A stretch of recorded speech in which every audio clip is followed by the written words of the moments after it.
il y a eu même ce qu'on appelle un sionisme religieux dans cette histoire, avec un rabbin, le rabbin Isaac Kook, qui a joué un très grand rôle dans cette histoire, qui est mort en 1935, et qui a estimé que, en fait, ce sionisme religieux était un outil, que le sionisme à l'état pur n'était pas vraiment contre Dieu, et c'était un outil au service d'un idéal religieux.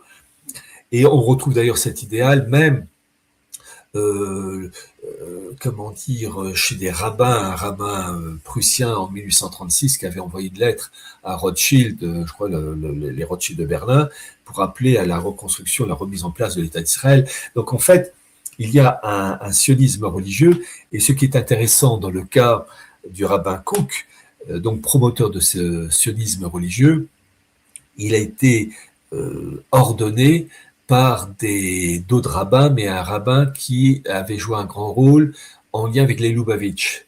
Parce que les Lubavitch, c'est une communauté de secte, une branche du judaïsme qui est apparue dans la deuxième moitié du XVIIIe siècle et qui a joué un très grand rôle et qui continue à jouer un très grand rôle dans la vie politique, financière et religieuse actuelle.